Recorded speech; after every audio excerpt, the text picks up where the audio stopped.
ଦେଖନ୍ତୁ ଆମ ରିଷି ନନା କୁଆଡ଼େ ଯାଇଥିଲା ନଣ୍ଡା ହେଇଯାଇଛି। ଦେଖନ୍ତୁ ସେ ପୁରୀ ଯାଇଥିଲା ଆଉ 2 ଦିନ ହେଲା ଆସିକି ଫେରିଛି। ଆଉ ଦେଖନ୍ତୁ ଏ ଜଗନ୍ନାଥ ଠାକୁରଙ୍କ ଫଟୋ ମହାପ୍ରଭୁ ଶ୍ରୀ ଜଗନ୍ନାଥ ଇଏ ବି ଗୋଟେ ଫଟୋ 2ଟା ଫଟୋ ଆଣିଛି। କହିଲା ନାନୀ ସାଙ୍ଗମାନଙ୍କୁ ଟିକେ ସେୟାର କରିଦେ ଜଗନ୍ନାଥ ମହାପ୍ରଭୁଙ୍କର। ମୁଁ କହିଲି ହଉ ଠିକ୍ ଅଛି। ଦେଖନ୍ତୁ ଆମ ରିଷି ନନା ମଝିରୁ ଛାଡ଼େ ମଝି ଫାଙ୍କା ବଢ଼ିଆ ହେଇଛି ବହୁତ ସୁନ୍ଦର। ଯାହାହେଲେ ଆମର ଆରାଧ୍ୟ ଦେବତା ହେଉଛି ପ୍ରଭୁ ଶ୍ରୀ ଜଗନ୍ନାଥ। ଆଉ କୋଟି କୋଟି ଦଣ୍ଡବତ ପ୍ରଣାମ। ସମସ୍ତଙ୍କୁ ସଂସାରବାସୀ ସୁଖରେ ରଖନ୍ତୁ ଭଲରେ ରଖନ୍ତୁ। ଆମ ରିଷି ନନାର ଦେଖନ୍ତୁ କେତେ ଭକ୍ତି ସେ ଧରିକି ଆସିଥିଲା।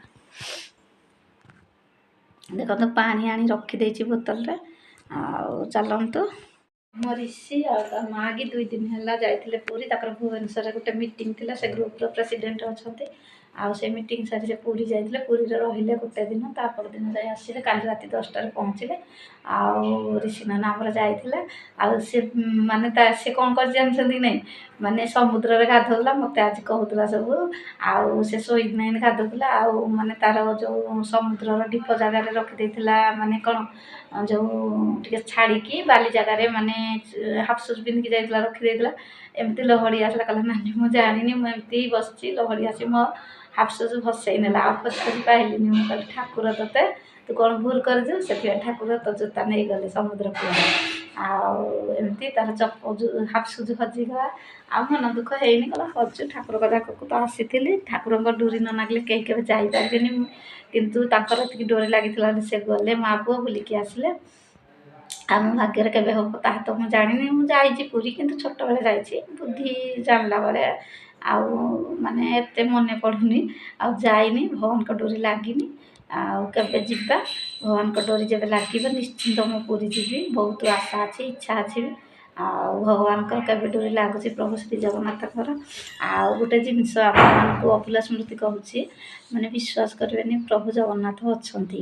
କାରଣ ଭାଉଜ ରିଷି ଯୋଉ ପୁରୀ ଯାଇଥିଲେ ସେ ମାନେ ଆକ୍ଚୁଆଲି ଭୁବନେଶ୍ୱର ଯାକେ ସେ ଯାଇଥିଲେ। ତାଙ୍କର ଗୋଟେ ମିଟିଂ ଥିଲା। ସେ ମିଟିଂରେ ସେ ଘରକୁ ଫେରିବେ ସେ ସେତିକି ପଇସା ହିସାବ କରି ନେଇଥିଲା। ଆଉ ଅଧିକା କେତେ 100-200 ନେଇଥିଲେ। କିନ୍ତୁ ତାଙ୍କର ପୁରୀ ଯିବାର ନଥିଲା। କିନ୍ତୁ ସେଇଠୁ କ'ଣ ଠାକୁରଙ୍କର ଡୋରି ଲାଗିଲା କେଜାଣି ସମସ୍ତେ 6-7 ଜଣ ଯାଇଥିଲେ ଗ୍ରୁପ୍। ଆଉ ସେ ମିଶିକି ଗଲେ ପୁରୀ ଯିବା ଏଠି ବୁଲିକି ରାତିଟେ ରହିବା ତା ପରଦିନ ପଳେଇବା। ତାପରେ ସେ ଏମିତି ଗଲା ପରେ ତାଙ୍କର ଯେତିକି ପଇସା ଥିଲା ସବୁ ଗାଡ଼ି ଭଡ଼ା ସରିଗଲା। ଆଉ କିଛି ପଇସା ନଥିଲା ନା ଭୋଗ କିଣିବେ ନା ରିଷି ଚୁଟି ପକେଇଲା ତାର ମାନସିକ ଥିଲା ତେଣୁ ଚୁଟି ବି ପକେଇଦେଲେ। ଆଉ ତେଣୁକରି ବହୁତ ମାନେ ବିଶ୍ୱାସ କରିବେନି ମାନେ ବହୁତ ମନ ଦୁଃଖ କଲା। ଆଉ ଗ୍ରୁପ୍ରେ ଯେଉଁମାନେ ଯାଇଥିଲେ ସେମାନଙ୍କୁ ବି ପଇସା ମିଳିଲେ ସେ କିଛି କହିଲେ ଆମର ବି ପଇସା ନାହିଁ ସେମାନେ ବି କିଛି ଦେଲେନି। ଏମିତି ଭୋଗ କିଣିବା ପାଇଁ ଯାଇଛନ୍ତି ପଇସା ତ ନାହିଁ। ତାପରେ ସେଇ ଦୋକାନୀ ଭାଇ ସହିତ କଥା ମାନେ ହେଇଛନ୍ତି। ଆଉ ସେ ଦୋକାନୀ ଭାଇ ମାନେ ବିଶ୍ୱାସ କରିବେନି ସେ ରିଷିକି ଦେଖିକି ବହୁତ ଦୟା ଦେଖେଇଲେ। କହିଲେ ହଁ ପଇସା ତ ସରିଯାଇଛି ଆଜିକାଲି ତ ଫୋନ୍ ପେ ଆଉ ନମ୍ବର ଦେଲେ। ଆଉ କହିଲେ ହଁ ନେଇଯାଇଥିବ 600 ଟଙ୍କା ସେ ଦେଲେ ଭୋଗ କିଣିବା ଅବଶ୍ୟ 500 ଟଙ୍କା ତାଙ୍କର କ'ଣ ଖର୍ଚ୍ଚ ବାର୍ଚ୍ଚ ଆଉ ଫେରିବା ପାଇଁ ବି। ଆଉ ସେ 600 ଟଙ୍କା ଦେଲେ ସେ 600 ଟଙ୍କା ଧରିକି ସିଏ କାମ ସାରିକି ଆସିଲେ। ଆଉ ବିଶ୍ୱାସ କରିବେନି ଜଗନ୍ନାଥ ଠାକୁରଙ୍କର ଏମିତି ଡୋରି। ଆଉ ଯେତେ ବି ଅସୁବିଧା ପଡ଼ିଥାଉ ଯେତେ ବି ଯାହା ଭଗବାନ ଅଛନ୍ତି। ଆଉ ତାକୁ କେମିତି ସାହାଯ୍ୟ କଲେ ସେ ଦୋକାନୀ ଭାଇ ସାହାଯ୍ୟ କଲେ। ନହେଲେ ସିଏ ଇଏ କିଏ ନା ସିଏ କିଏ ଆମେ ହେଲେ ତାଳଚେର ଲୋକ ସିଏ ହେଲେ ପୁରୀ ଲୋକ ଚିହ୍ନା ନା ଜଣା। ଆଉ ଆଜିକାଲି ନିଜ ମା ବାପ ପୁଅ ଝିଅକୁ ବି ପଇସା ଦେଉନାହାନ୍ତି ବିଶ୍ୱାସ କରି। ଆଉ ନିଜ ଏରିଆ ଲୋକ ବି ଦେଉନାହାନ୍ତି ବାହାର ଏରିଆରେ ପଇସା ଦେଲେ ସେଇଟା ବଡ଼ କଥା। ତେଣୁ ଭଗବାନ ଅଛନ୍ତି ଜଗନ୍ନାଥ ଯୁଗେ ଯୁଗେ ଅଛନ୍ତି। ଆଉ ବିଶ୍ୱାସ ରଖ ଶ୍ରୀ ଜଗନ୍ନାଥ ଆପଣମାନଙ୍କୁ କୃପା କରିବେ। ଆପଣମାନେ ଯାହା ଇଚ୍ଛା ପୂରଣ କରୁଛନ୍ତି ସବୁ ଫୁଲଫିଲ୍ ହେବ। ଭଗବାନ ପାଖରେ ଏତିକି ପ୍ରାର୍ଥନା ସାରା ବିଶ୍ୱବାସୀ ସଂସାର ମାସିକି ଭଲରେ ରଖନ୍ତୁ। ଆଉ ଏମିତି ଆଉ ବହୁତ ଶୁଣିକି ଆଶ୍ଚର୍ଯ୍ୟ ଲାଗିଲା। ଆଉ ଏଇଟା ଗୋଟେ ଅନୁଭୂତି ଆପଣମାନେ କୁ ସେୟାର କରିଦେଲି। ଆଉ ଆପଣମାନେ କ'ଣ ଭାବିବେ ମୁଁ ତ ଜାଣିନି। ତଥାପି ବିଶ୍ୱାସ କରିବେ ମାନେ ଆକ୍ଚୁଆଲି ଭକ୍ତି ଥିଲେ ନା ଭଗବାନ ନିଶ୍ଚିନ୍ତ ଶୁଣିବେ। ଆଉ ଯଦି ମନରେ ଭକ୍ତି ନାହିଁ ଭଗବାନ ତାହେଲେ କେବେ ବି ଶୁଣିବେନି। ତୁମକୁ ବାଟକୁ ତୁମେ ବି ଯାଉଥିବ ବାଟରେ ତୁମକୁ ଖାଲକୁ ଠେଲିଦେବେ। ଆଉ ଏତିକି ଭଗବାନ ପାଖରେ ବିଶ୍ୱାସ ରଖ ଭକ୍ତି କର। ଆଉ ତୁମେ ଯେଡ଼େ ବଡ଼ ବିପଦ ବି ଅସୁବିଧା ପଡ଼ିଥାଉ ନିଶ୍ଚିନ୍ତ ଯାହାଦ୍ୱାରା ହେଲେ ବି ସେ ଫୁଲଫିଲ୍ କରିବେ। ଆଉ ଏତିକି। ଆଉ ଗୋଟେ କଥା ମୁଁ କହିଦେଉଛି ଆପଣମାନେ ମାନେ ଏମାନେ କ'ଣ ଗୋଟେ ଜାଗାକୁ ଯାଇଥିଲେ ବୋଲି ଗୋଟେ ଜାଗା ପଳେଇଗଲେ। କିନ୍ତୁ ଗୋଟେ ଜିନିଷ ମନେ ରଖିଥାଅ ଯୁଆଡ଼େ ବି ଯିବେ ଯେତେ ଖର୍ଚ୍ଚ ବାର୍ଚ୍ଚ କଲେ ବି ମାନେ ହିସାବ ରଖିଲେ ବି ଅଧିକା ଆଉ 1000-2000 ସାଙ୍ଗରେ ଧରିକି ଯାଇଥିବେ ଖର୍ଚ୍ଚ ନହେଲେ ବି ଫେରେଇ ଆଣିବେ। କିନ୍ତୁ କେବେ ଅସୁବିଧାର ସମ୍ମୁଖୀନ ହେବେନି।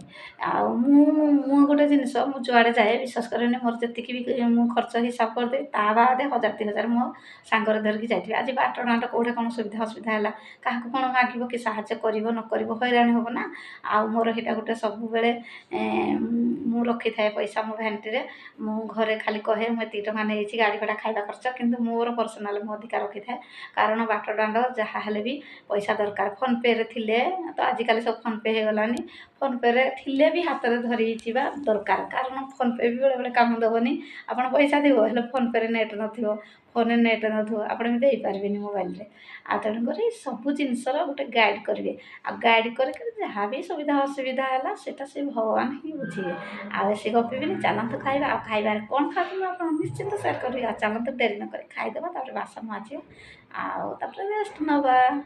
ଆଉ ଋଷିର ଆମର ପଳେଇଲେ ନଣ୍ଡା ହେଇଯାଇଛନ୍ତି ପୁରୀ ଯାଇକି ଆଉ।